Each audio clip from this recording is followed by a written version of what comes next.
Association of Nigeria, that's Petron, say that the marketers and retailers of petroleum products will start lifting premium motor spirit from the Port Harcourt refinery company this week. According to the publicity secretary, that's Joseph Obele, since the refinery commenced operations in November, it has been supplying fuel to retail outlets owned by the Nigerian National Petroleum Company Limited only. Though marketers still load fuel from the NNPCL, Obele clarified that the product marketers currently buy from the state-owned oil company, and which were mostly imported.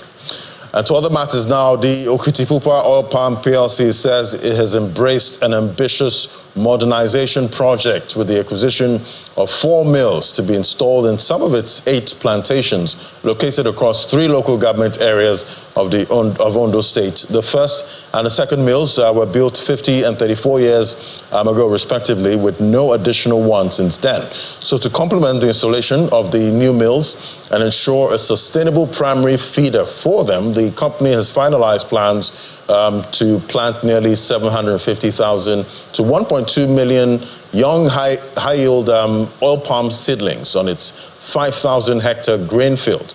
This initiative is set to be flagged off by the Ondo State Governor, Dr. Lucky Aiyedatiwa, in the second quarter of 2025. Managing Director, Mr. Taiwo Dewole, stated that these measures are part of a strategic vision to reposition the company as a major player in the oil palm value chain.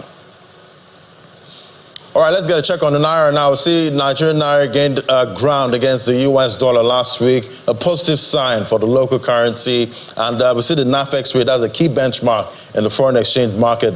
That appreciated by about 4 Naira 50 kobo, closing at 1,535 Naira to the dollar. We see the NFM window, 1,534 Naira, up 0.44%. That was the close for Friday. So we see most of these asset classes starting the year strong. We see the Central Bank of Nigeria intervening, and that window, that's for the CBN window, closed at 1,535. Market analysts expect that this range will continue for this week, barring any unexpected matters in the markets. All right, let's go to our first conversation now. We'll get an outlook for the oil and gas sector, because it's facing a pivotal year in 2025, navigating a complex landscape of global energy transitions, domestic challenges, and evolving market dynamics. So, key areas of focus will be crude oil production, refining capacity, and continued impact of removal of fuel subsidies on the price of premium motor spirit. Well, joining us for this conversation is Mr. Madaki, is a managing partner, BBH Consulting. Joining me from our Abuja studio. Great to have you on the show. Good morning. Happy New Year. Yeah, same to you, Ladi. Nice to be here. Thank you. So, given the, challenges in the oil and gas industry in 2024, from oil theft, pipe vandalism, declining production, what would you say are the realistic targets for, Nigeria's crude oil production in 2025? What's your crystal ball telling you? Well, I think we have to exercise some level of cautious optimism, towards the industry in 2025. 2024 was particularly a turbulent year for the oil and gas sector. And, but towards the end of the year, the indications were that the oil production was inching up, and hovering between 1.7 to 1.8 million barrels of oil a day, which is a higher rate of production, than we've encountered in the country for quite some time. So, with the benchmark in the 2025 budget of 2.06 million barrels a day as the production target, that means that the regulators are looking at increasing production by about 200,000 barrels a day. Barring any challenges with security, and pipeline vandalism, and with sustained improvement in community relations in the Delta, I think that target is realizable. considering that there are a number of wells that are not producing, not because they are not able to produce, but because they've just not been brought on stream. So if the regulators get their act right and they encourage, the producers to go and produce the limits, I think that it's clearly achievable. And we should be looking at an optimistic 2025, for the oil and gas sector in terms of production. All right, so looking at the body language of the regulators at this time, from 2024 into this new year, are there any indicators that the regulators will actually get their act right in 2025?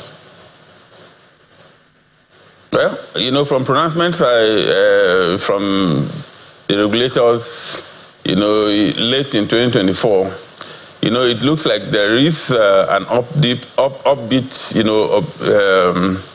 optimism on their part, to, ramp up their game and ensure that the industry is better regulated, So, but a lot, how that translates to actual production in the field, comes with its own, so, there's a lot more than just optimism, to see that translate to actual activity. And so, judging from the fact that there have been a lot of ups and downs in the industry, leading to a lot of skepticism on the part of, industry watchers, it remains to be seen how that optimism will play out, in terms of actual hard production,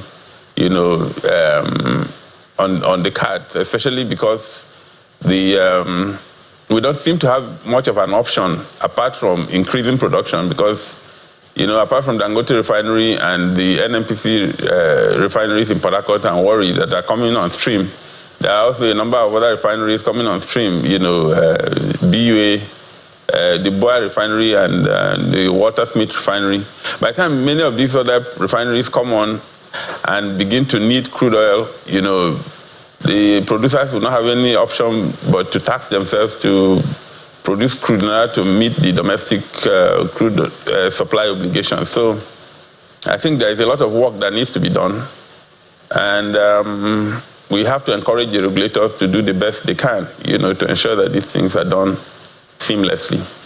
And, talking about the refineries, coming on stream for the Warri refinery to the Port Harcourt refinery, in your view, is 2025 looking like the year, because you also mentioned other refineries that are coming on stream too. Is this the year that Nigeria starts to refine its own oil and continues that going into the future? Yes, the outlook for refining in Nigeria appears to be quite optimistic, especially with Dangote refinery, which is actually the major catalyst for the activity we have recently witnessed in the industry. NNPC appears to finally be getting their act together because there's a competitor in the private sector that is that has gotten its act right and is actually producing, rolling out products from its refinery in Lagos, and that is Dangote. So I believe that, things are going in the right direction as far as refining is concerned in Nigeria, and this should have happened, many, many years ago. But as they always say, it's better late than never. We also hope that, with all of these activities coming on, with better, when the market is better supplied, then the competition that we hope will come on board, which will drive down the prices, for the benefit of the consuming public, will happen, But it's still a wait and see game. But I see the market being properly supplied with locally produced petroleum products, which should have a positive impact on the economy going forward. What are you seeing for subsidy payments? Is that truly gone? Well, from all indications, you know, there will be no point paying any subsidy, you know, talking about subsidy anymore, because the supply source is no longer uniform. You know, when we had just one supply source in NNPC, you know, the process was so opaque that nobody actually knew what to believe anymore. But with Dangote refinery producing and supplying and selling directly to the marketers, and with NNPC also producing and selling to marketers, you know, it will now be very difficult to justify that there is any form of subsidy. In any event, the government has said that subsidy is gone.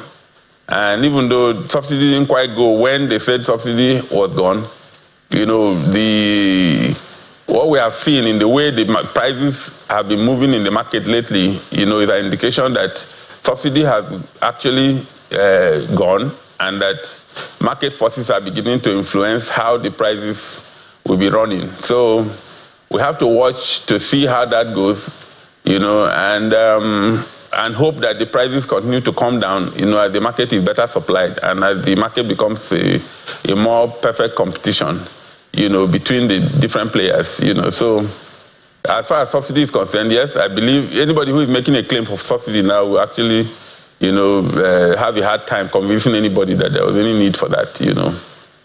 And what do you think we should all be doing at this time, you know, the start of a new year? What do you think the regulators should be doing? What do you think the refiners should be doing so that Nigerians can pay sub 500 Naira at some point this year for PMS? Well, 500 Naira, you know, per litre for PMS will be very optimistic. But, of course, the whole world runs on optimism. You know, I think that, you know, the midstream and downstream regulatory authority needs to be very active in policing the industry to make sure that the refineries are running optimally, and that the whatever bottlenecks there may exist to competition will be should be removed. You know, so that the market can get the most benefit, you know, from the different, you know, refiners putting their products in the market and wanting to gain market share. You know, the same way we saw competition reduce the cost of services in the telecoms industry is what we are expecting, you know, will happen in the oil and gas sector, you know, in the downstream, you know, for supply of PMS and the other products in the value chain. So, yes, I think that prices will continue to go down, you know, but whether we are going to be able to achieve a 500 Naira per litre price for PMS in 2025, you know, remains to be seen. That's overly optimistic, but you know, who knows? It's early days yet, but, you know, the more the other refineries that are expected to come on stream, you know, and supply in the different regions, thereby reducing, you know, the cost of haulage, you know, we should be able to see some of those efficiencies translate into lower pump prices, you know, but as it is right now, it's difficult to predict a particular price, you know, for, you know, per litre for petrol, but I think it will be realistic to expect that the prices will continue to taper down, you know, no matter how marginally, you know, it does, yeah. All right, we'll definitely all be looking out and tracking all these prices. Thank you so much. It was great having you. That was Chief Madaki Ame, the managing partner at BBH Consulting. Thank you so much. Thank you very much, Ladi. Nice being here. All right, we'll take a break now. We'll also get an outlook. It's the month of outlooks at this point. We'll get a check of what's going to happen for the Naira, the economy, and inflation. That's in a moment. To stay with us.